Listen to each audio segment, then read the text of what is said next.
Welcome to Conversations with your host Marion here on Faith FM 99.9. Come join us as we listen in on conversations with artists, pastors, authors, and people whose lives have been changed by God. And now, here's your host, Marion. A couple of months ago, our station manager, David Wetlaufer, received the following email message. Dear Dave, greetings from Colombia. My name is Darren, and I am a Londoner that has served as a missionary in Colombia for most of the last 20 years.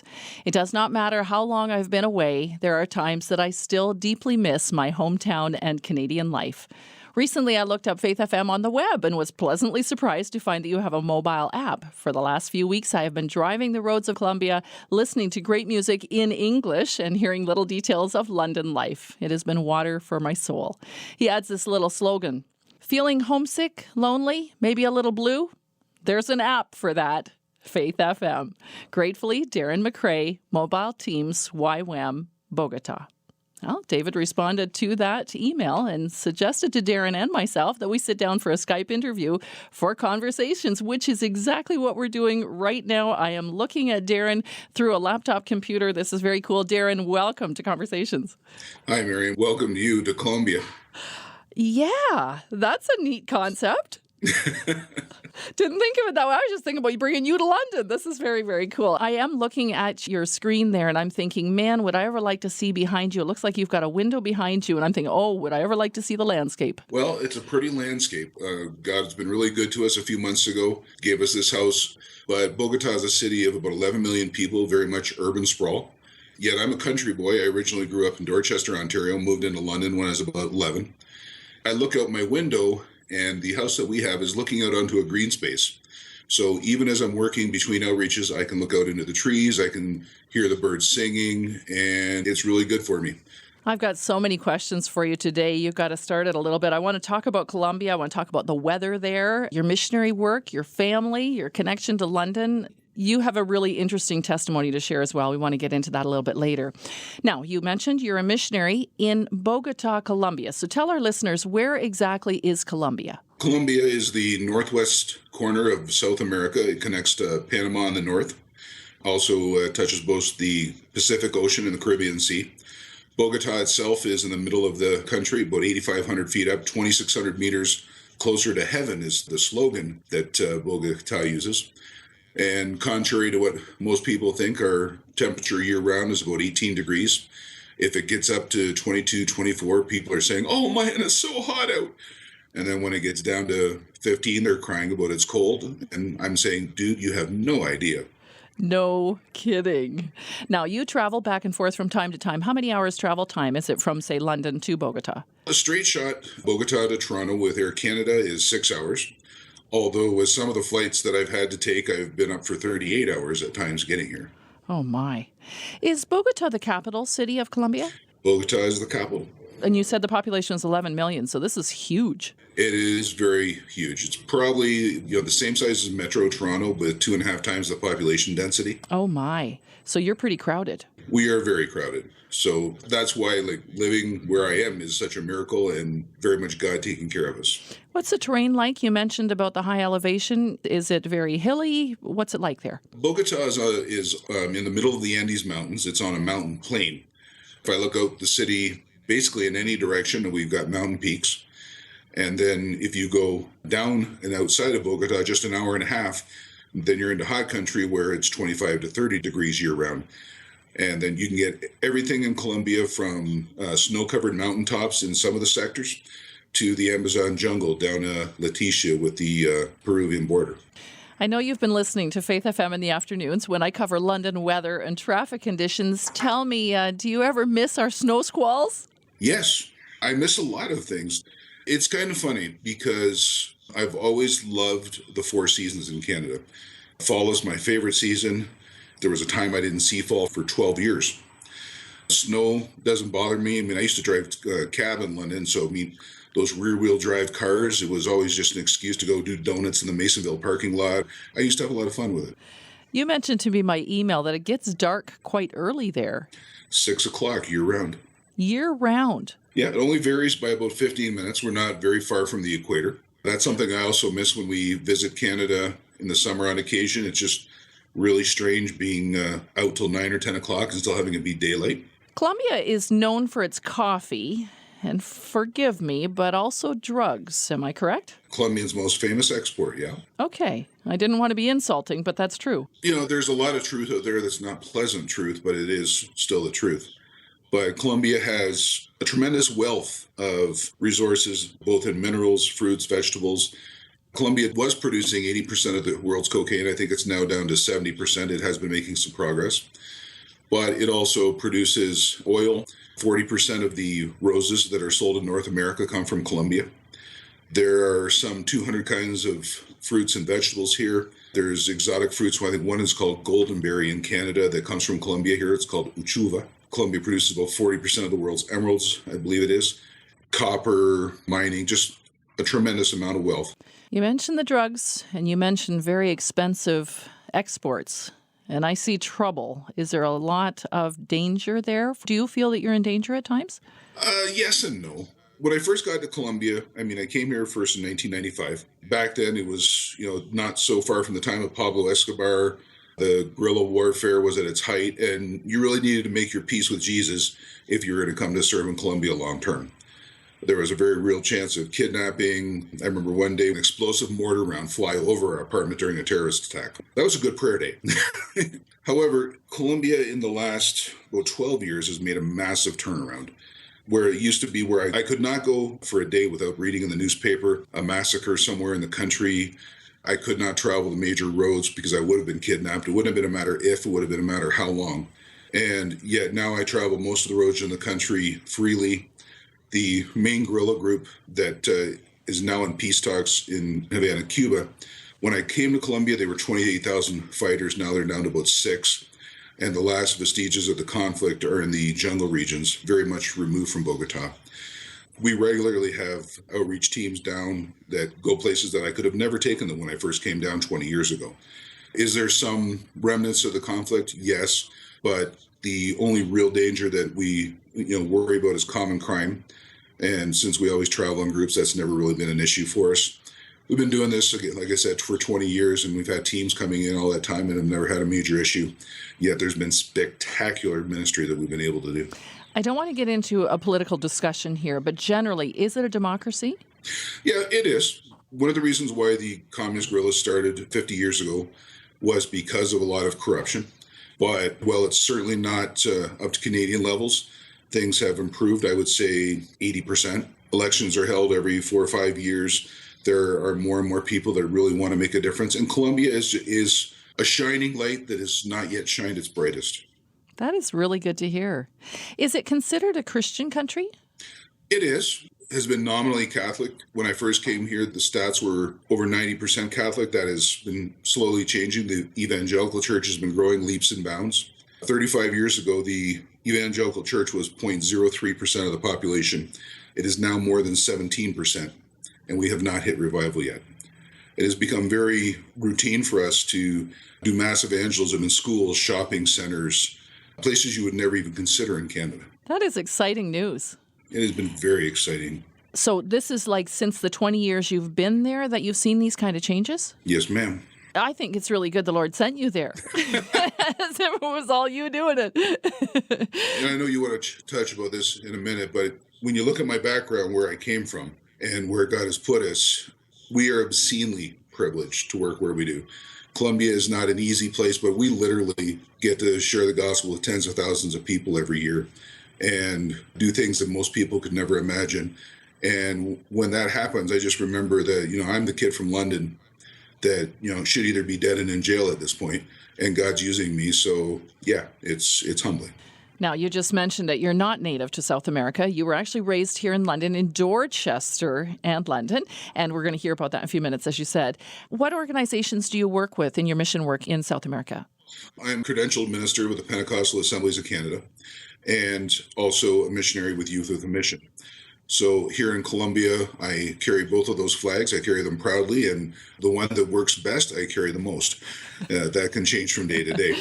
Also been proud that our church here in Colombia, which is a particularly Colombian denomination, has also taken us on as missionaries and part of their missions committee. That is because their goal is to be supporting 100 missionaries and plant 100 churches, and so we're part of that.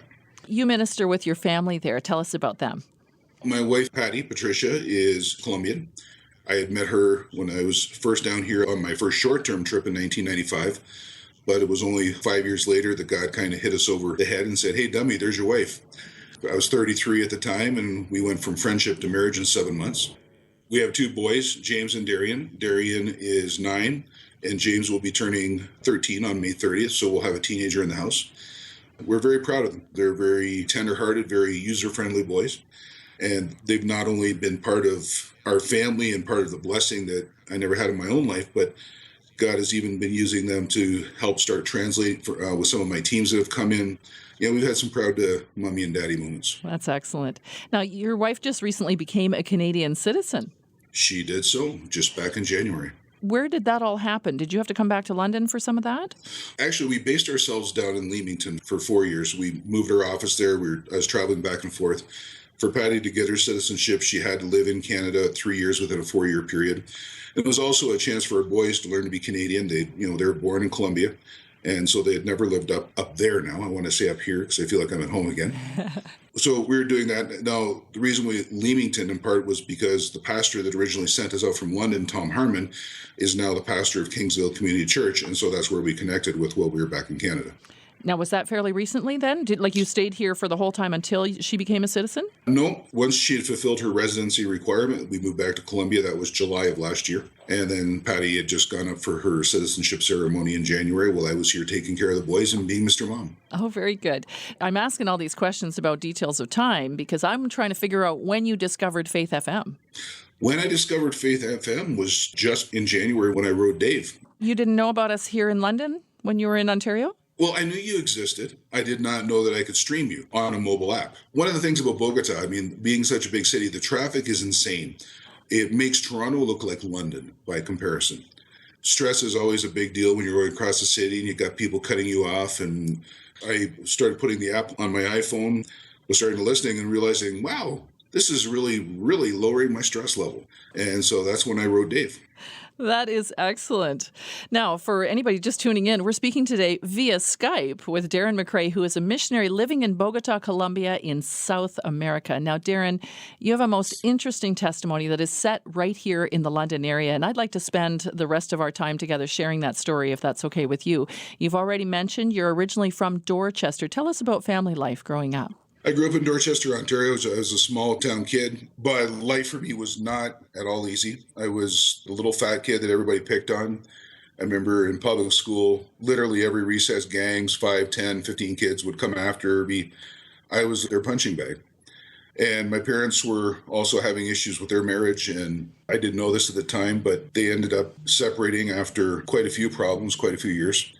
For me, I didn't really kind of understand what was going on until one morning I woke up and found about 7 or 8 men in my house removing all the furniture. And I'm obviously quite panicked at the time, and I'm 48 years old now, and I still remember that vividly, even though I've blocked out a lot of my childhood. And as I woke up one morning, my world was destroyed. What it turned out being was my mother was leaving with the man that she had been dating behind my father's back. And I found myself living with this man and my mother in London that day. With no warning whatsoever. No warning whatsoever. I had no idea. I was in London. It was a short-term visit at that point because my father had found out that the man my mother left with actually had a criminal record, a violent past. He had tried to stab his father. So my dad orchestrated where he actually kidnapped me back. Again, very traumatic episode for me. I was about 9 years old. Now, we hear these stories in the news, usually connected with an Amber Alert today, where the non-custodial parent takes the child. Mm-hmm. Take us into that child's mind. What does that do to a kid? Well, back then, there was no custody declaration at that point. It was too soon into the process.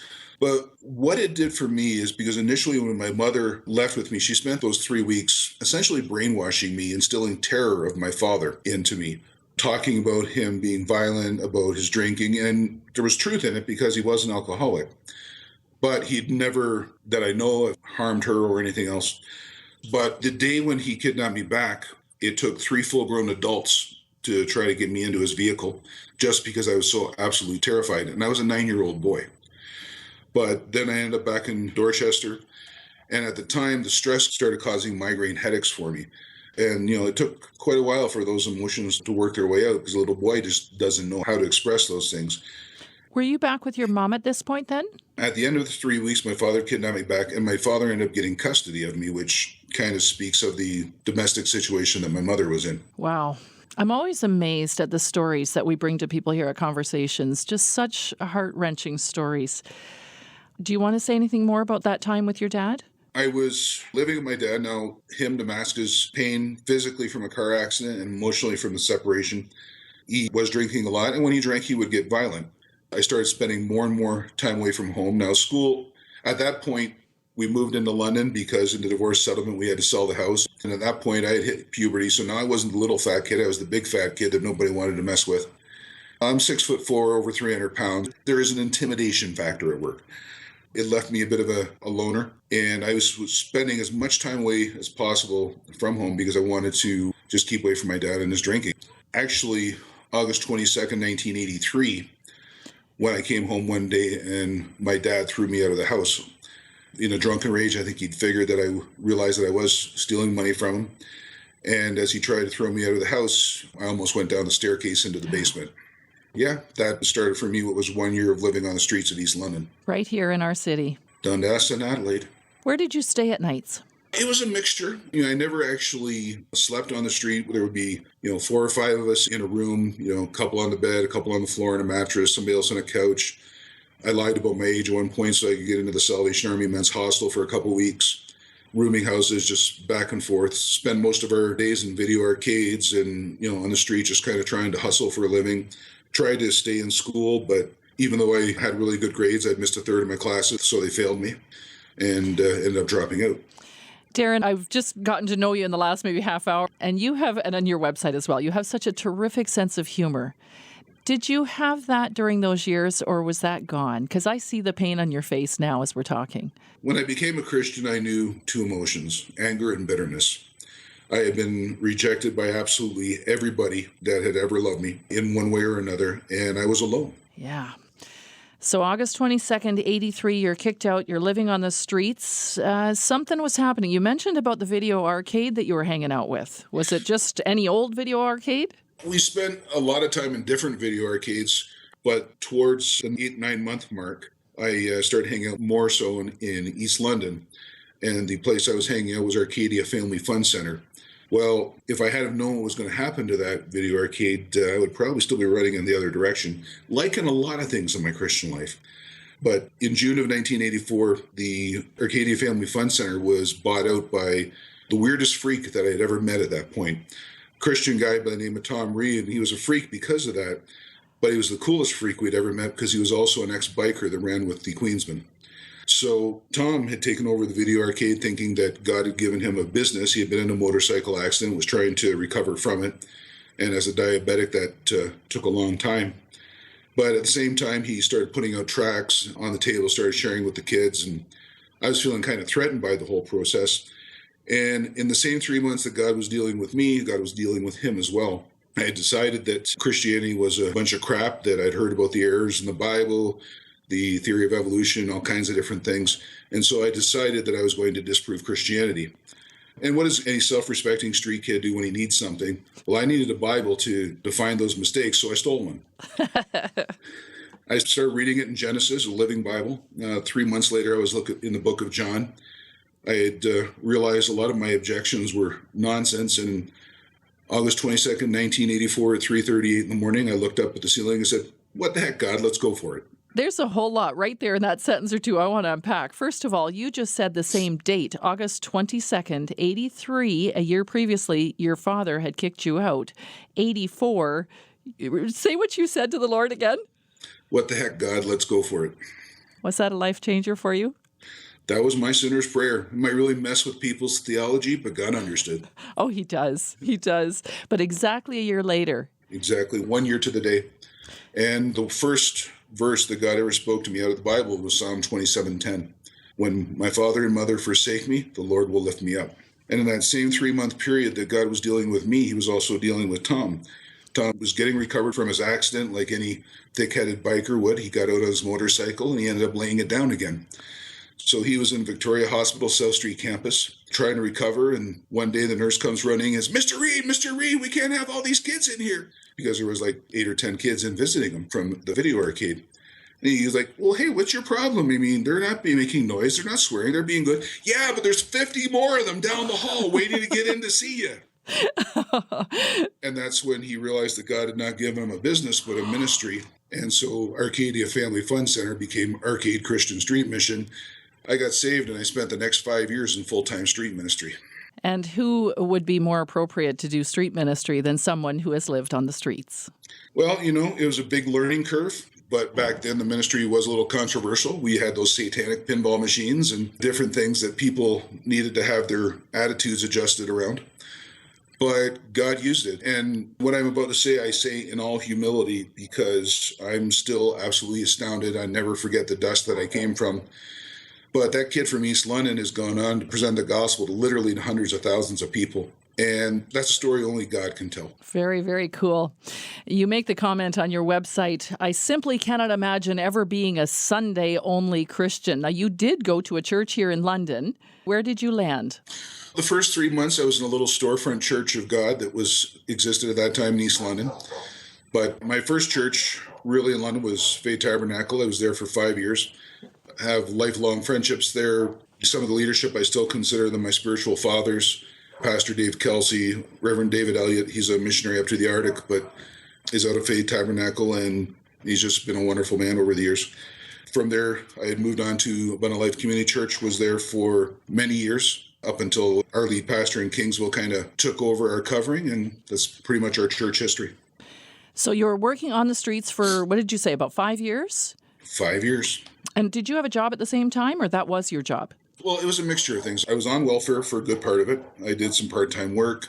I went back to school, finished my high school diploma, spent a lot of time just volunteering at the Ark. At the beginning, there was nobody else really. I think probably the highlight of my entire 5 years there was just the first Christmas when we held the first ever Christmas Day Christmas dinner in London. It was put together by myself and a gentleman from the Christian Bikers Association, Von Blackmore. And I find it cool when I look back at London, back then there was no other entity that was doing a Christmas dinner anywhere near Christmas. So the Salvation Army would do something around December 12th.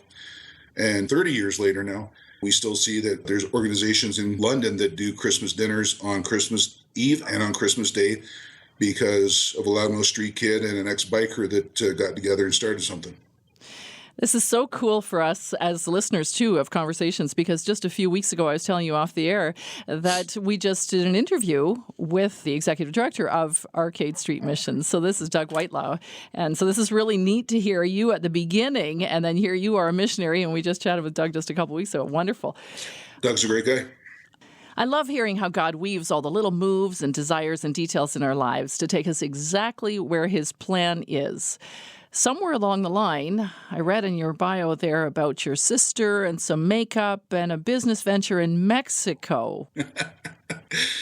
Yeah, well, I've been buying and selling things since I was like 7 years old. I started out selling worms to fishermen in Dorchester, buying and selling high-end home audio equipment as a hobby. That's how I paid for my first short-term missions trip.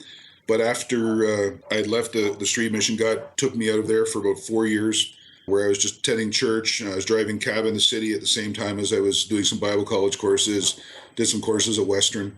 And he had spoke to me about going on down to Latin America, following up on a prospective business venture that my sister had found in Mexico. Well, it had fallen apart when our financer died. But in the meantime, God used that to kind of spark my interest in Latin America. And he spoke to me on going what I thought was going to be 1 3-month short-term missions trip. Just said to me, Darren, I just want you to go out and see a little bit of what I'm doing in the world. And then my idea was to continue on in business in some way and come back and be a mission supporter. Little did I know that God was fishing me in, and he had just baited the hook. I came down to Colombia in 1995 for what I thought was going to be 1 3-month short-term missions trip. I felt that I was supposed to come back, so I did that again in 1996. That second missions trip was probably one of the hardest times of my life because God started speaking to me about coming back full-time. It was a bit of a struggle. I was not a nice person to be around for a little while, just fighting that calling. But when I first got saved, I made the decision either I wanted an active, vibrant Christianity that makes a difference in this world, or better off I go back to the bar because there's no point. I had said to God, and he took me at my word. I said, God, I will do whatever you want, wherever you want, whenever you want, as long as I can be that type of Christian. And so I finally kind of gave in. And that's when I went and did my Youth with Mission training school in Tyler, Texas, outreach in Argentina, and came back to Colombia full-time in June of 1998. So, Darren, what does your work look like now? We've come to work in three main areas. One is missionary training. We train Latino missionaries that are now going around the world. We've helped train people that are now in China, South Africa, many, many places. We work on projects on mobilizing the national church and missions. That looks like everything from community and medical outreaches, where we'll take 100, 200, 300 volunteers into a community, provide every service known to man, and at the same time share Jesus with them. In a weekend, we could easily provide services for several thousand people and see several hundred make a decision. And we've even done crazy things like in 2007, we took a team of 30 Colombians up to Canada for 5 weeks of outreach. And that's something that we're going to be doing again this fall. It's actually something the viewers can be praying about, that as we put this together, that all the visas will be approved. And we plan to be at Royal View Church in London in November. We are going to have to connect with you at that time. All right, we'll Definitely. do that. Oh, that'd be awesome. You'll have to even just to come on the air with me in the afternoon. That'd be awesome. And in the third area that we work in mainly is we facilitate for international outreach teams. One of the things that we have a lot of fun with, and I say it's the best drug I've ever had, is what we can go into schools here. We will have teams come in doing full gospel presentations, sharing their testimonies to kids, talking from first-hand experience about drug use, rape, incest, abuse. And that has opened the doors in the schools for us, where there's been times where we presented the gospel to 11,000 students in 2 weeks. Wow. It's a lot of fun. And then we just had a team come in from West Edmonton Christian Assembly.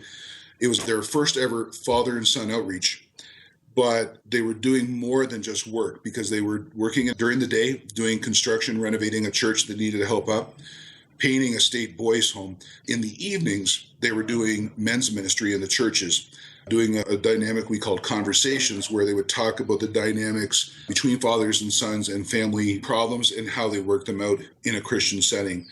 We saw dozens of families that were able to be restored, that God touched them.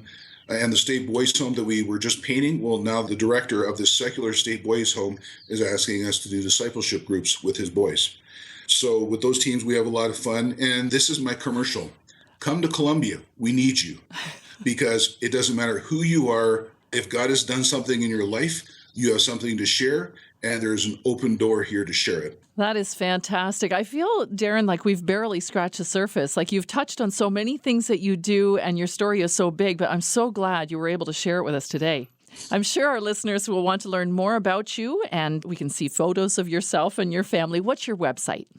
Our website is pretty easy to remember. It's ourlovingfather.com. Can folks send support your way as well? Always. There's only two constants in missions: the lack of people and the lack of funding. We have people that sponsor us monthly. It is something that is fundamental to what we do. They can do that through our website. There's a direct link there where you can get a tax-deductible donation receipt. Again, at our website, it's just ourlovingfather.com. Excellent. Darren McCrae, saved in the city of London and then sent by God to Bogota, Colombia. I thank you so much for sharing your story with us today. Miriam, it's been my genuine pleasure. And via your mobile app, thank you for listening to Faith FM. There is an app for that. You've been listening to Conversations with your host, Marian. Heard every Friday at 7 p.m. and Sundays at 1:30. Only on Faith FM 99.9. Send questions, comments, or suggestions for future guests on Conversations to Marian S. at faithfm.org. That's MARIONS at faithfm.org.